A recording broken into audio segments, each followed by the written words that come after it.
Assalamualaikum warahmatullahi wabarakatuh. Salam sejahtera untuk kita semuanya. Om Swastiastu. Nama budaya, salam Pancasila. Terima kasih atas kesempatan yang diberikan kepada saya selaku Kepala Badan Nasional Penanggulangan Terorisme untuk dapat memberikan sharing kepada mahasiswa-mahasiswi baru yang akan melaksanakan kegiatan program pengenalan kehidupan kampus bagi mahasiswa baru atau kegiatan PPKMB secara online untuk tahun akademik 2021-2022. Pada kesempatan ini saya akan membahas mengenai tema yang diberikan, yaitu tentang pencegahan dan penanggulangan intoleransi, radikalisme, dan terorisme.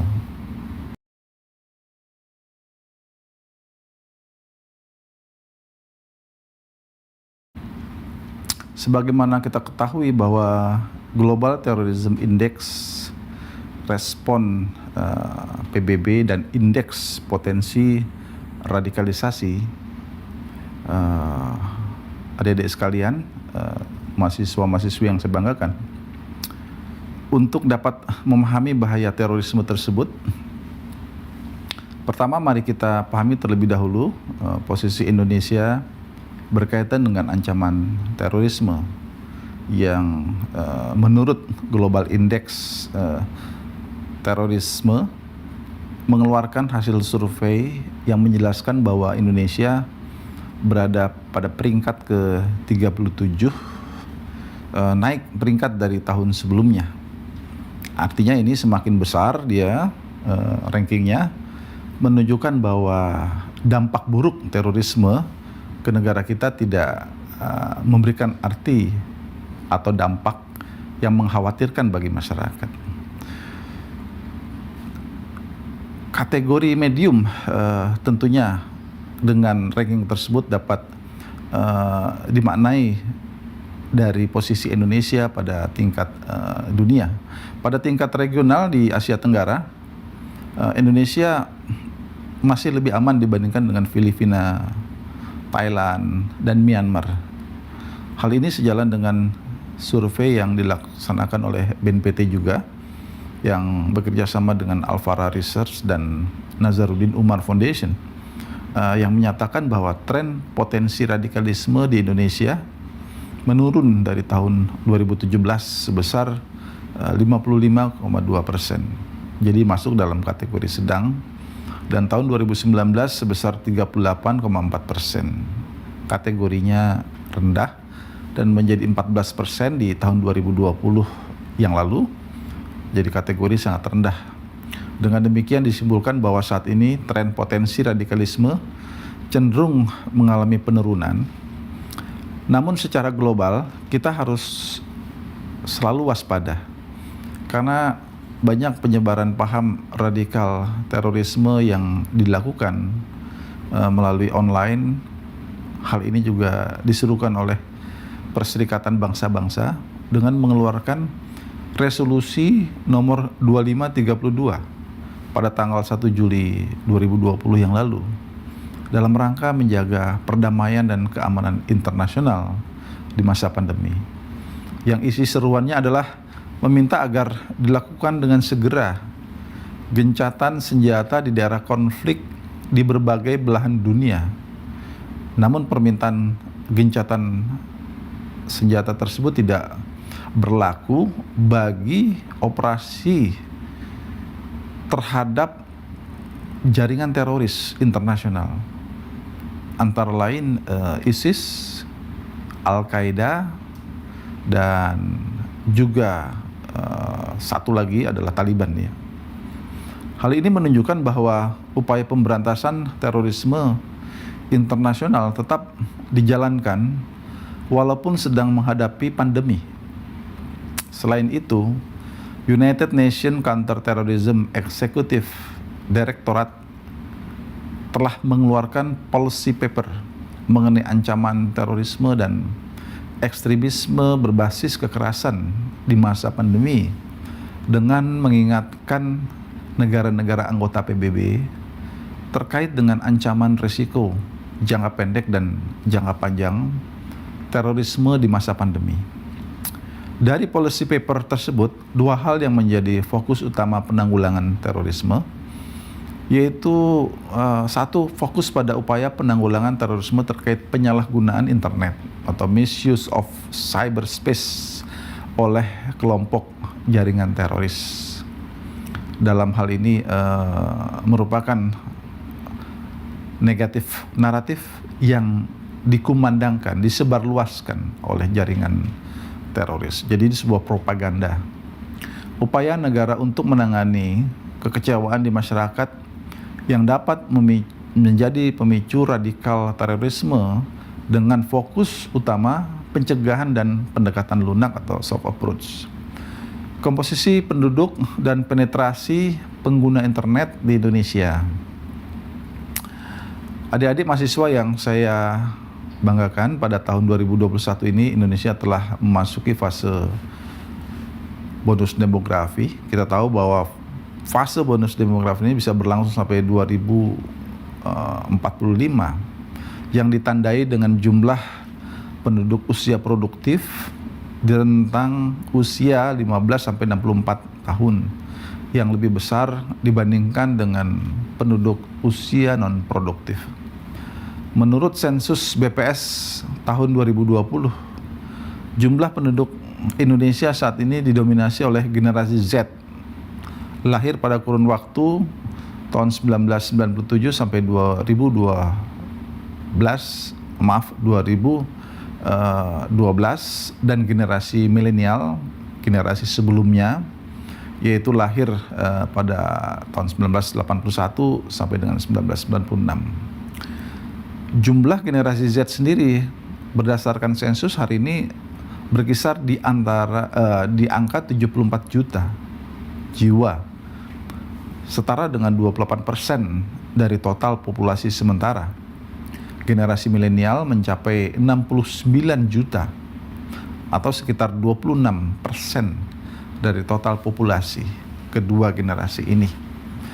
Merupakan kelompok yang tumbuh dan berkembang pada saat era digital.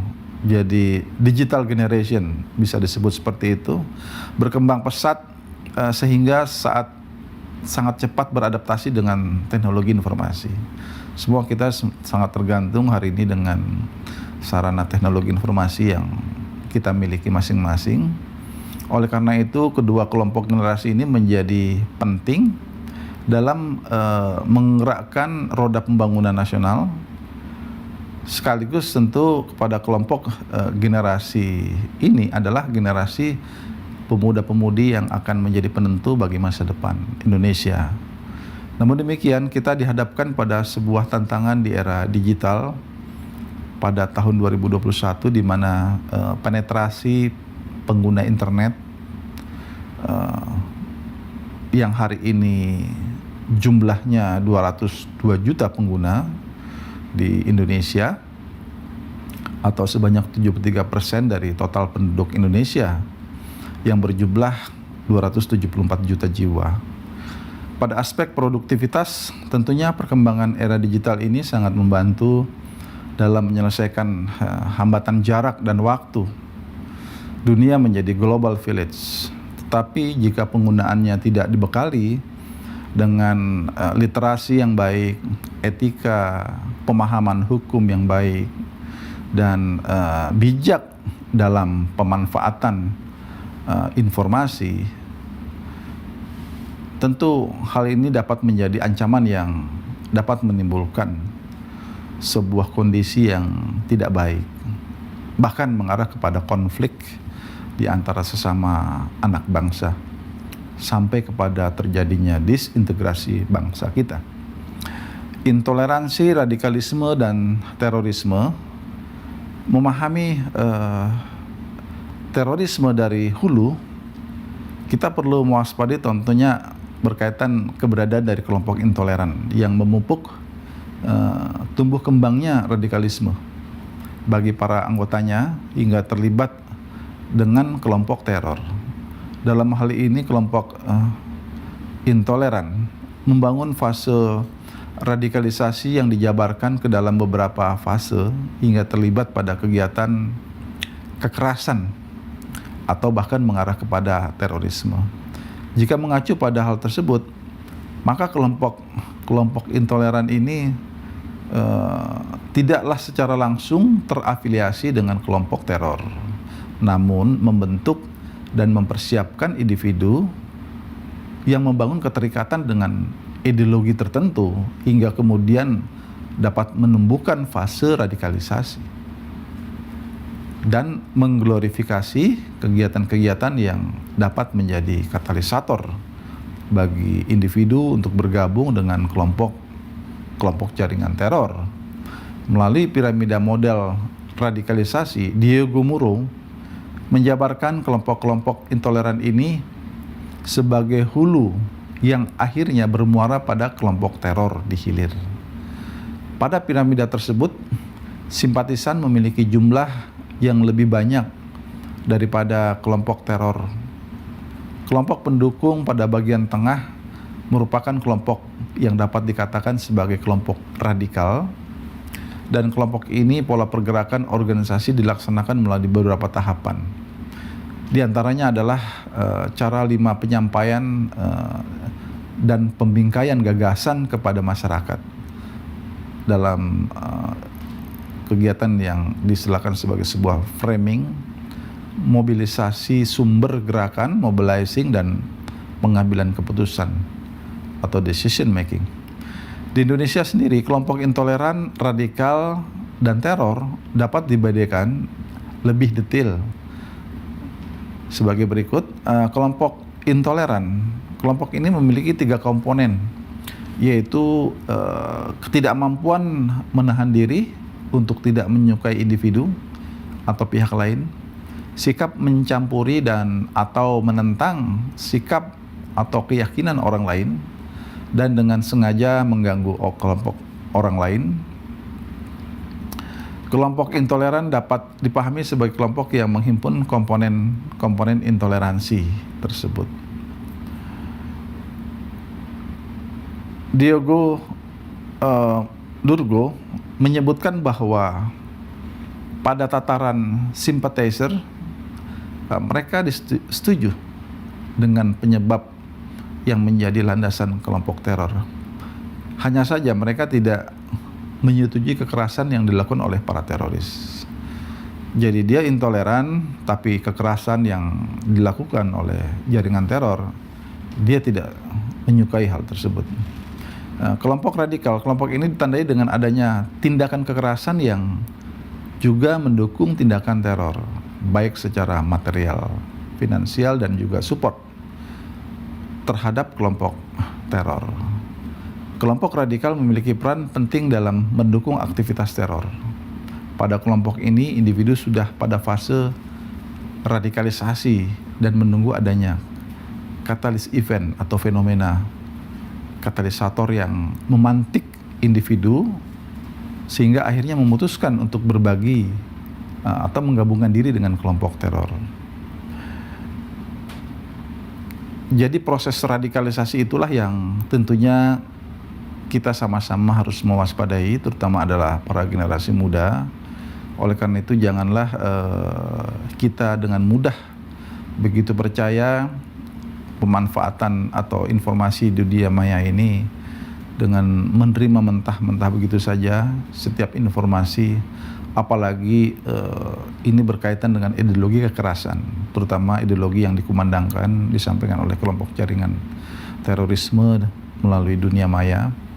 Karena memang dengan angka jumlah yang signifikan dari generasi milenial dan generasi Z, sebagaimana yang saya uraikan tadi di atas, itu tentu menandai bahwa potensi pendukung terhadap jaringan teror ini sangat tinggi, terutama dari kalangan anak muda. Kelompok teror ditetapkan dengan mekanisme di negara kita ada satuan tugas yang disebut Satgas DTT-OT, Daftar Terduga Teroris dan Organisasi Teroris. sebagai individu dan korporasi yang secara langsung maupun tidak langsung diajukan oleh Polri. Jadi ada mekanisme terhadap individu maupun entitas yang memiliki atau telah dibuktikan atau belum dibuktikan, diketahui adalah merupakan jaringan atau terafiliasi dengan kelompok teror. Nah, oleh karena itu setiap proses penegakan hukum yang dilakukan di negara kita, di mana negara kita hari ini memiliki Undang-Undang Nomor 5 tahun 2018 tentang pemberantasan tindak pidana terorisme sebagai pembaruan dari undang-undang sebelumnya, yaitu Undang-Undang Nomor 15 tahun 2003 yang merupakan penguatan dari peraturan sebelumnya, yaitu Perpu Nomor 1 tahun 2002 pasca terjadinya bom Bali pada tahun 2002 yang lalu. Setelah mereka diproses secara hukum ataupun diperoleh sebuah informasi intelijen bahwa entitas maupun individu tertentu dapat dimasukkan dalam daftar terduga teroris dan organisasi teroris. Ini adalah sebagai upaya pencegahan untuk dirilis kepada publik, baik itu di tingkat domestik maupun global, sehingga masyarakat menyadari ada pihak-pihak tertentu yang harus diwaspadai. Hari ini cukup banyak hasil dari proses penegakan hukum yang kemudian memasukkan entitas dan individu di dalam daftar terduga teroris dan organisasi teroris tersebut.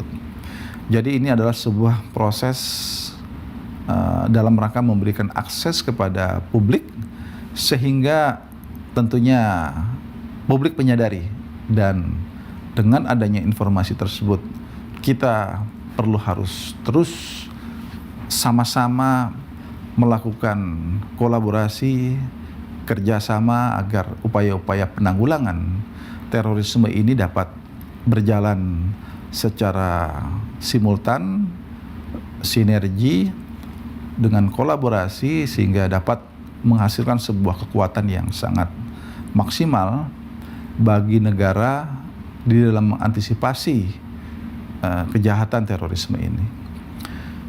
Kejahatan terorisme yang diawali dengan suatu sikap radikalisme dan intoleran sebagaimana yang saya uraikan di atas. Pada umumnya hari ini kita di Indonesia khususnya diwarnai dengan propaganda dari kelompok jaringan teroris global yang terus mencoba memperoleh dukungan dari berbagai kalangan, utamanya dari generasi milenial dan generasi Z yang saya sampaikan. Karena propaganda seperti Al-Qaeda dan ISIS, di mana mereka adalah pengusung ideologi terorisme yang berindikasikan menyetujui kekerasan, anti kepada demokrasi, anti kepada konstitusi negara, bersifat menghalalkan segala cara, dan kemudian juga bisa mereka menyatakan bahwa kelompok yang tidak sejalan dengan mereka adalah sebagai yang mereka istilahkan sebagai kaum kafir, dan kemudian mereka perangi. Jadi ini adalah sebuah kondisi-kondisi karakteristik dari pengusung ideologi kekerasan, di mana yang kalau kita lihat juga memanfaatkan teks-teks dalam agama. Nah, kita harus waspada dengan kondisi seperti ini, karena tentunya ini dapat menjadi sebuah informasi yang menyesatkan generasi muda Indonesia. Dalam hal mengantisipasi ini, Badan Nasional Penanggulangan Terorisme berupaya membangun sebuah kekuatan negara dengan tentunya mengedepankan tindakan yang bersifat soft approach dan hard approach. Yang bersifat soft approach tentunya kita harus membangun daya cegah dan daya tangkal masyarakat agar masyarakat kita memiliki kepedulian dalam melihat fenomena yang berkembang dalam masyarakat. Karena kita tahu bahwa mereka begitu masif menyebarluaskan paham-paham ideologi kekerasan ke dalam masyarakat, maka tentu masyarakat harus dapat diberikan informasi yang cukup. Nah, dalam hal inilah sebagai upaya pencegahan kita terus dengan melakukan langkah-langkah kesiapsiagaan nasional, antara lain dengan memberikan sebuah pemahaman dan kemudian diskusi di antara warga masyarakat, sehingga warga masyarakat dapat menyadari bahwa mana hal-hal yang membahayakan dirinya, mana hal-hal yang harus diwaspadai dan kemudian harus dihindari. Karena kita tahu bahwa ketika masyarakat telah bergabung, anak-anak muda bergabung, maka sulit bagi mereka untuk bisa keluar dari kelompok itu. Ini adalah sebuah fakta pengalaman yang selama ini kita lihat dalam masyarakat. Yang berikutnya tentu adalah sinergi di antara seluruh kementerian lembaga. Kita harus terus berupaya bersama-sama, karena kejahatan terorisme ini bisa masuk ke segenap elemen masyarakat kita, baik itu yang mereka berada dalam aparatur pemerintahan maupun dalam masyarakat, kelompok-kelompok entitas civil society. Makanya kita harus berupaya semua kementerian lembaga dan juga civil society kita bersatu padu agar upaya-upaya pencegahan bisa berjalan maksimal.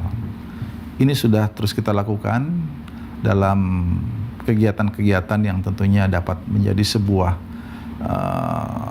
diskursus bagi semua elemen bangsa untuk menyadari tentang bahaya terorisme itu sendiri. Dalam hal mengantisipasi bahaya terorisme ini, dua hal yang terus harus kita perkuat di dalam negara kita, dan tentunya juga ini melibatkan seluruh kalangan generasi muda. Yang pertama, kita tentu harus terus mewaspadai, karena ideologi terorisme pasti bertentangan dengan paradigma nasional kita. Kita tahu paradigma nasional kita adalah sebagaimana yang tertuang dalam 4 konsensus nasional ketika awal bernegara. Yang pertama adalah konstitusi negara kita, Undang-Undang Dasar 1945. Yang kedua, Pancasila. Yang ketiga, Bhinneka Tunggal Ika. Dan keempat itu adalah Negara Kesatuan Republik Indonesia. Ideologi yang ditawarkan oleh jaringan terorisme pasti bertentangan dengan paradigma nasional kita, bertentangan dengan konsensus nasional. Oleh karena itu, kita harus pastikan bahwa apapun yang mereka tawarkan, jika bertentangan dengan hal-hal yang saya sampaikan tadi berkaitan 4 konsensus nasional, berarti itu adalah sesuatu kondisi yang tidak baik, merupakan ancaman bagi negara kita, merupakan nilai-nilai yang tidak layak untuk kita ikuti, karena pastinya mereka memiliki agenda-agenda tersendiri, dan bahkan agenda-agenda itu adalah agenda kekerasan, yaitu perbuatan teror. Kemudian dengan penguatan nilai-nilai kebangsaan, kita berharap bahwa semua generasi muda, termasuk generasi Z, generasi milenial, adalah generasi yang juga memahami tentang bangsanya sendiri. Kalau kita tidak menyadari tentang bangsa kita, maka ini adalah sesuatu yang membahayakan. Maka bukan tidak mungkin kita menjadi generasi yang disorientasi. Ketika kita disorientasi dan kemudian kita berpaling dengan isu-isu atau ideologi yang ditawarkan pihak lain yang bersifat transnasional ini, maka ini adalah sebuah kondisi yang bisa mengancam masa depan bangsa kita. Oleh karena itu, kepada seluruh generasi muda, mahasiswa, mahasiswi termasuk di dalamnya, kita harus waspada dengan kondisi-kondisi penyampaian ideologi-ideologi yang tidak sejalan dengan paradigma nasional kita. Kemudian dikarenakan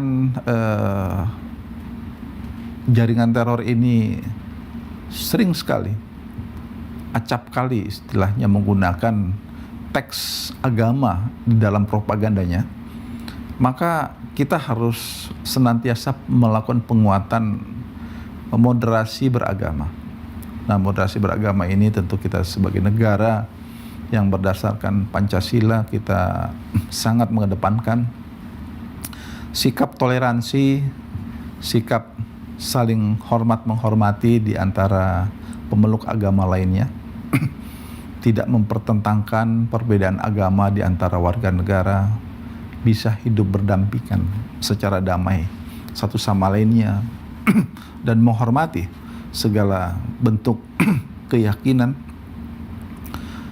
dan keimanan yang dianut oleh warga negara walaupun itu berbeda. Ini adalah sesuatu yang tentunya dijamin oleh konstitusi negara kita, dan tentunya semangat bertoleransi dalam kehidupan beragama inilah merupakan sebuah